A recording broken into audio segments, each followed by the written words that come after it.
मैं बहुत टाइम के बाद अगर किसी से मिल के मुतासर होती हूँ या किसी की पर्सनालिटी से, किसी के काम से, तो मैं कल के हमारे मेहमान से हुई थी और आज भी उसी तरह एक ऐसी ज़बरदस्त शख्सियत हमारे प्रोग्राम में मौजूद है जिनकी इज़्ज़त करना, जिनका एहतराम करना। एक तो उनका शोबा ऐसा है कि वो लाखों करोड़ों जानों को बचाते हैं और अपनी ज़िंदगी, अपना टाइम, अपनी एफ़र्ट, अपनी तालीम, हर चीज़, अपनी एनर्जी इसके ऊपर वक्फ़ की हुई है।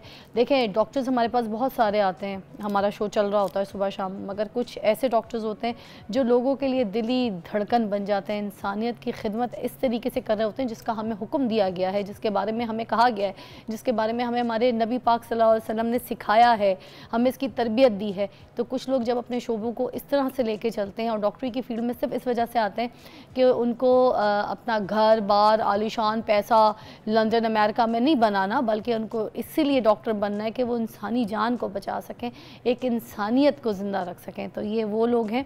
आज हम बहुत ऑनर्ड हैं कि हमारे प्रोग्राम में इतनी ज़बरदस्त पर्सनालिटी है। Doctor Hamid Hasan, chief executive MS Gulab Devi hospital से, आपका बहुत बहुत शुक्रिया सर। आपका शुक्रिया। And we are honoured.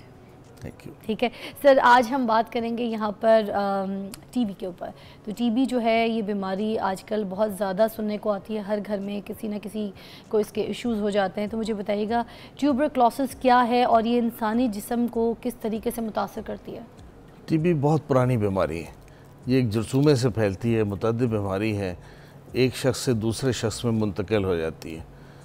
तो जो आदमी जब जिसको टीबी हो, जिस शख्स को, अगर वो खांसता है, बोलता है इवन ज़ोर से, स्नीज़ करता है, तो हवा में उसके पार्टिकल्स सस्पेंड हो जाते हैं, उन पार्टिकल्स में जरासीम होते हैं। जब कोई भी दूसरा शख्स जो इर्द गिर्द मौजूद हो उसको सांस ले तो वो उसके फेफड़े में जाके वो जरासीम बैठ जाता है, इन्फेक्शन हो जाती है। ये जो इन्फेक्शन है ये सब में एक्टिव डिजीज़ नहीं होती, लेकिन उसमें से 1% ऐसी है कि जिसमें डिजीज़ एक्टिव हो जाती है। जब डिजीज़ एक्टिव हो जाती है तो वो शख्स भी दूसरों को बीमारी फैलाना शुरू कर देता है। इस मरीज़ को आमतौर पे फेफड़े के ज़्यादा वो तकलीफ़ें होती हैं, अलामात होती हैं, लेकिन ज़रूरी नहीं है कि टीबी सिर्फ फेफड़े में हो, फेफड़े जिस्म के किसी भी हिस्से को अपना निशाना बना सकती है। टीबी के कितने टाइप्स होते हैं? उसी टीबी को आप टाइप्स में कर लें कि टीबी पेट में भी हो सकती है, टीबी दिमाग में भी हो सकती है, टीबी जिगर में भी हो सकती है, स्किन में हो सकती है। ये तो कॉमन साइट्स हैं गुर्दे में, ये कॉमन साइट्स। सबसे ज़्यादा लंग्स में इसलिए है कि सांस के ज़रिए फैलती है और जो सांस है वो तो हर किसी ने लेना होता है। तो जब अगर एक आदमी अगर बीमार मौजूद होगा तो दूसरे को वो बीमारी लगा देगा। इसमें फिर मरीज़ को खांसी होती है, खांसी मुसलसल जो ठीक नहीं होती, उसमें कभी खून भी आ जाता है, चेस्ट पेन हो सकता है और बुखार छोटा छोटा होता रहता है, रात को समटाइम्स पसीना आता है। तो इसलिए हम ये कहते हैं कि अगर किसी को भी 3 हफ्ते से ज़्यादा खांसी हो रही है, बुखार हो रहा है, वज़न लूज़ कर रहा है, तो उसको अपने डॉक्टर को फ़ौरन दिखाना चाहिए। ये लाजमी नहीं है कि उसको टीबी हो, लेकिन टीबी हो सकती है। अगर उसने इलाज ना कराया तो उसका नुकसान हो सकता है। अच्छा सर, आप क्योंकि अलामात पे आए गए हैं, बात कर रहे हैं, तो मैं चाहूँगी डिटेल में बता दीजिए कि कुछ लोगों को तो ये भी लगता है ना कि एक वायरल जो है ना बीमारी है, तो क्या ये वाकई वायरल बीमारी है? क्योंकि लोगों को समझ नहीं आती, गला ख़राब होता है तो वायरल ही लोग समझते हैं। ठीक है, तो इसकी सही अलामात बता दीजिए। इसका तो जो जरासीम है वो वायरस नहीं है, टीबी का अपना एक जरासीम है। अच्छा। वो जरासीम अगर जिस्म में दाखिल होगा तो टीबी होने के इम्कानात होते हैं। तो जो खांसी का जहाँ तक हमें अलामात की बात करते हैं तो इसकी अलामात में मरीज़ सबको हमें ये जहन नशीन कर लेना चाहिए कि अगर उनकी तकलीफ़ फेफड़े से रिलेटेड जो तकलीफ़ें हैं जिनका मैंने नाम लिया है, खांसी, चेस्ट में दर्द, कभी कभी खून का आ जाना, छोटा बुखार होना और साथ ये कि वज़न का लूज़ करना, अगर ये चीज़ें किसी को भी हो रही हैं, लाजमी नहीं है ये टीबी हो, लेकिन टीबी हो सकती है अगर इलाज के बावजूद या लंबा अरसा इसका वैसा चला जाए, 3 हफ्ते तक ये सिम्टम्स चले जाएं। वायरसेस में ये सिम्टम्स ठीक हो जाते हैं। गला ख़राब होता है तो 1 हफ्ते 1.5 हफ्ते बाद ठीक हो जाता है और उसकी भी ट्रीटमेंट लेना ज़रूरी है।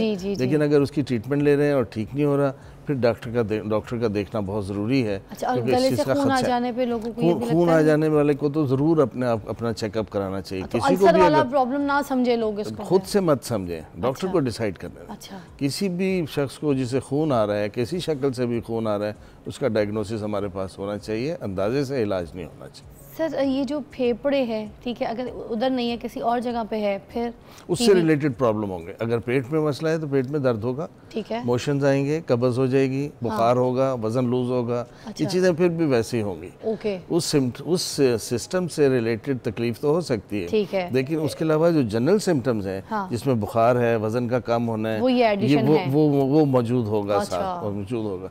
इसलिए इसको लाइटली मत लें। हमारे यहाँ लोग इसको थकावट का हिस्सा बना देते हैं, डॉक्टर बदलते रहते हैं, खुद से फके मारते, जी हाँ, खुद से फके मारते रहते हैं। उनको चाहिए कि ज़रूर, और अगर उनके विसिनिटी में कोई मरीज़ मौजूद है उनके इर्द गिर्द और फिर उसको ये लामत हो रही हैं, उसको कोई मसला ऐसा है कि जिसकी वजह से क़ुव्वत मुदाफ़अत कम हो गई, चाहे वो शुगर है, डायबिटीज़ है, कोई और बीमारी साथ चल रही है, वो भी टीबी के जरासीम को बड़ी तेज़ी से पकड़ सकता है और इन्फेक्शन तेज़ी से ले सकता है। सर किसी के अंदर अगर टीबी नहीं है और उसके अंदर टीबी का वायरस चला गया तो क्या वो फ़ौरन ये टीबी पकड़ सकता है? वो फ़ौरन उसमें टीबी एक्टिव नहीं होगी। टीबी तो एक्टिव तब होगी अब किसी वजह से उसकी क़ुव्वत मुदाफ़अत नीचे चली जाएगी। टीबी को एक्सपोज, एक घर है उसमें एक मरीज़ टीबी वाला है, अब सबको तकरीबन जरासीम जाएंगे लेकिन सब बीमार नहीं होंगे। मतलब वो बंदा आगे किसी और को फैला सकता है क्या टीबी? फैलाता है। ये चीज़ हमें नोट कर लेनी चाहिए कि एक शख्स जो टीबी का इलाज ना कर रहा हो तो 10 से 15 लोगों को मज़ीद टीबी का मर्ज़ बना देता है। ऐसे ही सर्कल चलता रहता है, ये सर्कल रुकता नहीं है। मतलब इसलिए हम ये कहते हैं कि जब तक एक आदमी भी बीमार है हम सब खतरे में। हाँ, अच्छा, it's a danger thing. Sir हमें कब जाके फ़ौरन डॉक्टर को दिखाना चाहिए? आपने कहा कि ना 3 वीक्स तक अगर इस तरह की सिचुएशन चल रही हैं, तो क्या अगर हम 3 वीक तक इस तरह की सिचुएशंस को बेयर कर रहे हैं, कुछ पैनाडोल्स खा के, कुछ अपनी और मेडिकेशंस या फिर हम पेन किलर्स खा के, तो अगर ये चीज़ें ठीक नहीं होती हैं, 3 हफ्ते के बाद जाके डॉक्टर को दिखाते हैं, तो क्या डेंजर कॉज तो नहीं होगा कि लेट तो नहीं हो जाएगा, या फिर इसकी फ़ौरन जाके तशख़ीस करना ज़रूरी है, डॉक्टर से मिलना ज़रूरी है? तशख़ीस तो 2 से 3 दिन खुद इलाज के बाद खुद इलाज नहीं करना चाहिए। 3 हफ्ते तक का इंतजार ना करें? नहीं, बिल्कुल भी नहीं। 2 से, जो आपने पैनाडोल और उसकी बात की है वो तो 2 से 3 दिन है, ठीक है। उसके बाद फिर अपने जो जनरल प्रैक्टिशनर्स हैं, उनके जो मोहल्ले के डॉक्टर हैं, फैमिली फिजिशियंस हैं, उनसे अपना इलाज करवाना चाहिए, चाहे वो गला ही ख़राब हो। 2 से 3 दिन के बाद खुद अपना इलाज मत करें। इसलिए आमतौर पर कहा जाता है 2 से 3 दिन से ज़्यादा ये दवाई मत खाएँ, अपने डॉक्टर से रब्ता करें, डॉक्टर के पास जाएँ, वो ये फैसला करेंगे कि ये गले का मसला है, कोई और है। लेकिन अगर 3 दिन तक हो जाए, 3 हफ्ते तक हो जाए, फिर वो चेस्ट फिजिशियन का काम शुरू हो जाता है, चेस्ट के डॉक्टर्स का काम शुरू हो जाता है। डॉक्टर हमें सब बताइएगा कि क्या इसका इलाज मुमकिन है? टीबी जड़ से ख़त्म हो जाता है? हम लकीली हम उस दौर में रह रहे हैं कि टीबी का मुकम्मल इलाज मौजूद है। अगर टीबी का मुकम्मल इलाज कोई मरीज़ सही वक्त पे उसको अपना इलाज करता है, उसका न सिर्फ ये कि बीमारी ख़त्म हो जाती है, वो इसी तरह सेहतमंद हो जाता है जैसे उसके साथ का कोई शख्स जिसे टीबी कभी हुई ही नहीं थी। हमारे यहाँ प्रॉब्लम क्या है इलाज में? हमारा मसला ये है कि एक तो लोग इंतज़ार करते हैं, सिम्टम्स को लेके फिरते हैं। जितनी देर में वो सिम्टम्स को लेके फिर रहे होते हैं, उसका एक नुकसान तो ये होता है कि वो अपने साथ के लोगों को बीमारी अपने अजीज़ों को लगाते, जो उसके साथ उठते बैठते हैं सबसे पहले वही बीमार होते हैं, उनको बीमार करते हैं। दूसरा नुकसान ये होता है कि अंदर डैमेज शुरू हो जाता है। तो हमारे पास लोग कई दफ़ा ऐसे आते हैं, जंग बच्चों को हमने ऐसे देखा है कि वो बेचारे आते हैं और शहरों से आते हैं जिनके अंदर कैविटीज़ बन चुकी होती हैं। कैविटीज़ का मतलब ये होता है कि इतने बड़े अंदर सुराख बन गए हैं, फेफड़ा गल गया है, उन्होंने उसको कफ आउट कर दिया है, गलने के बाद वो डेड टिश्यू को बाहर निकाला है। अब वो फेफड़ा फिर दोबारा वापस नहीं आता। एक तो लॉस ऑफ फंक्शन होता है, फंक्शन कम हो गया, अल्लाह ने 2 फेफड़े मुकम्मल सेहत के साथ दिए, हमने उसको थोड़ा थोड़ा कम कर दिया। दूसरा ये होता है कि फिर वो जगह बाद में ट्रबल शूटिंग करती रहती है, वो ख़राबी का बुनियाद बनती रहती। सैलाब यहाँ से गुजर के गया, फ़र्श तोड़ गया, अब जहाँ टूट गया वहाँ पानी खड़ा हो जाता है, जब खड़ा होता है तो गंदा हो जाता है, उसमें काई लग जाती है। इस तरह के फिर वो काम मुसलसल खांसता है, डॉक्टर के पास आता है। वो टीबी नहीं होती, टीबी ठीक हो चुकी होती है,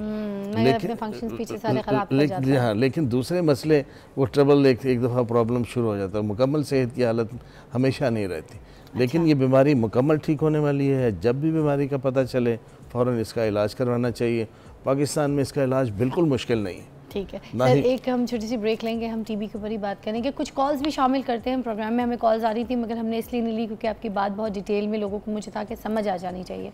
अब आप कॉल कर सकते हैं, हम अगर आपको कोई ऐसे प्रॉब्लम में है, किसी को घर में या किसी को जानने में कोई टीबी है और वो इशू चल रहा है, आस्क बेस्ट डॉक्टर हमारे साथ मौजूद है, डॉक्टर हामिद हसन जो कि चीफ एग्जीक्यूटिव हैं MS गुलाब देवी हॉस्पिटल से। तो सीनियर हमारे साथ बैठे हैं, यू कैन आस्क। ठीक है, एक ब्रेक के बाद मिलते हैं।